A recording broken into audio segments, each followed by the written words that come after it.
اور اگر political committee کے اس ووٹنگ کے پروسیس میں ہوتا اور مجھے یہ علم ہوتا کہ ان کی بھی خواہش ہے تو میں اپنا ووٹ بھی ان کو دیتا. یہ تفریق، یہ عہدوں پہ ووٹنگ کرانا، یہ میرا خیال ہے کہ نفرتوں کو جنم دیتا ہے. اس وقت میں آج جو DGISPR نے پریس کانفرنس کی ہے، اس کے بعد تو وہ ضرورت یہ ہے نا کہ ہم اتفاق سے خان صاحب کے کاسٹ کو لے کے آگے بڑھیں. میری اپنی تئیں یہی کوشش ہے. سر ابھی آپ کی گوہر صاحب سے ملاقات ہوئی ہے تو انہوں نے کو بتایا تھوڑا بہت کہ خان صاحب کی کیا ہے؟ وہ میرا خیال ہے کل میں ملوں گا تو اس کے بعد شاید خان صاحب اپنا فیصلہ پبلک کریں گے. کیا وجہ آج آپ کو کیوں نہیں ملنے دیا گیا؟ کیوں نام آپ کا؟ میرا خیال ہے خان صاحب مجھ سے اگر کوئی بات کرنا چاہتے تھے تو ان سب کے سامنے نہیں کرنا چاہتے تھے، کیونکہ وہ آج کی ملاقات ایسی ہوتی ہے کہ جس میں تمام سنتے ہیں، اور کل کی ملاقات چونکہ عدالت میں ہوتی ہے تو وہ علیحدگی میں بات ہو سکتی ہے. مروز صاحب آپ کا جو خاصا ہے وہ جلسے ہیں، کراؤڈ پولر ہیں، آپ لوگ آپ سے بہت محبت کرتے ہیں، تو جب آپ PSC کے چیئرمین فرض کرنے بن بھی جاتے ہیں تو میرے خیال سے بڑی بھاری ذمہ داری اور ادھر سے آپ کا کٹ آف ہو جائے گا، کیا کہتے ہیں اس نہیں کٹ آف؟ دیکھیں PSC کے چیئرمین کے لیے یہ میری کوئی نہ درخواست تھی، نہ خان صاحب کو کوئی خواہش کی تھی. بیرسٹر عمیر نیازی صاحب نے اطلاع کی جب وہ ان کے پاس آئے تھے چیئرمین گور صاحب کے ساتھ کہ خان صاحب نے اپوزیشن لیڈر کے لیے عمر ایوب صاحب کا اور پیک کے لیے آپ کا نام دیا ہے.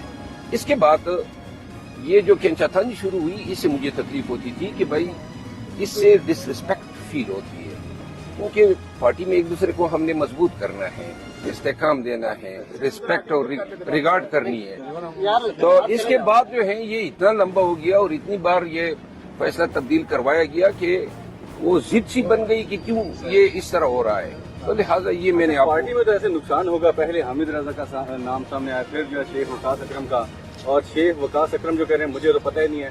تو آپ کو کیا لگتا ہے کہ کون اس کے پیچھے کیوں یہ لابنگ ہو رہی ہے، آپ کے خلاف کیوں ایسی ہو رہی ہے؟ دیکھیے جی، یہ معاملات افہام متفقین سے بھی حل ہو سکتے تھے نا. پولیٹیکل کمیٹی میں مجھے اطلاع کرتے، میں آتا اور میں خود ان کا نام تجویز کرتا تو کتنے پیار سے بات سلجھ جاتی. یہ ووٹنگ کرا کے کہ فلاں نے اتنے ووٹ لیے، فلاں نے اتنے لیے، یہ تحقیر آمیز ہوتا ہے. خان صاحب نے کبھی ووٹنگ کے لیے کوئی ہدایت نہیں دی تھی. یہ انہوں نے میری غیر موجودگی میں اپنے تعین فیصلہ کیا. ان چیزوں سے اجتناب کرنا چاہیے. باقی میں ایک دفعہ پھر آن ریکارڈ کہنا چاہتا ہوں کہ شیخ وقاص اکرم اگر پولیٹیکل کمیٹی میں ہوتا تو اور مجھے ان کی خواہش کا علم ہو جاتا تو میں اسی کمیٹی کے سامنے ادھر کہہ دیتا کہ بھائی اس کے دے دے، ہمارے لیے جلسے جلوس احتجاج ہی کافی ہیں، ہم وہی کر لیتے. سر کل جب شبلی فراز صاحب سے سوال ہوا آپ کے حوالے سے تو انہوں نے کہا کہ جی عمران خان صاحب جیل کے اندر ہیں، ان کو حالات کا اندازہ نہیں ہے باہر کا، تو جو ہم اگر خان صاحب کے فیصلے کو ریورس نہیں کیا تو ہم نے کمیٹی میں کیا. تو کیا خان صاحب کے فیصلے کو پولیٹیکل کمیٹی ریورس کر سکتی ہے؟ میں نہیں سمجھتا ہوں کہ خان صاحب سپریمو ہیں ہمارے پارٹی کے. خان صاحب کے فیصلے جو ہیں وہ ہمیشہ خان صاحب کے فیصلوں پہ ہمیں اثر انداز نہیں ہونا چاہیے اپنے مفاد کے لیے یا کسی کے بغض میں. خان صاحب کے فیصلوں کا احترام کیا جانا چاہیے، چاہے کسی کے حق میں ہو. پہلے فیصلے ہوئے ہم سب نے احترام کیا، کبھی کسی ایک فیصلے پہ ہم نے ڈسپیوٹ نہیں کیا. اور تمام قیادت سے میں اپیل ہوگی کہ ہم نے دیکھیں ایسی بدنیتیوں کے ساتھ چلنا بڑا دشوار ہوگا. ایک مٹھی بن کے رہنا ہوگا، ہم نے ایک دوسرے کو احترام دینا ہوگا. اس طریقے سے معاملات چلانا، ڈویژن کرنا، لیبلنگ کرنا، یہ میرے خیال میں پارٹی کے مفاد میں. کاشف عباسی صاحب کے ساتھ شیخ وقاص اکرم نے گفتگو کرتے ہوئے کہا آپ کے بارے میں بڑے اچھے کلمات کہے. انہوں نے کہا کہ آپ میرے بڑے بھائی ہیں مروت صاحب، اور ساتھ میں انہوں نے یہ بھی کہا کہ مجھے تو پتہ ہی نہیں ہے کہ مجھے پبلک اکاؤنٹس کمیٹی کا جو چیئرمین ہے نامزد کیا ہے، وہ تو لالمی کا اظہار کر رہے ہیں. جس طرح ان کو علم نہیں تھا اس طرح مجھے بھی پتہ نہیں تھا کہ اس دن انہوں نے بلایا ہے اجلاس اور ووٹنگ ہونی ہے. تو لہٰذا اگر سر یہ فیصلہ تو ہونا بھی باقی ہے، اس سے پہلے کوئی ایسا فیصلہ ہے جو خان صاحب نے کوئی اور کیا اور باہر کچھ اور ہوا، تھوڑا سا اگر حوالہ نہیں. میں دیکھیں اب مزید تنازعات کو میں ہوا نہیں دینا چاہتا ہوں. لیکن ہے صحیح رہتے اس طرح نہیں، میں مزید تنازعات کو ہوا نہیں دینا چاہتا ہوں. خان صاحب کی پارٹی ہے، خان صاحب کے فیصلوں کا احترام کیا جانا چاہیے.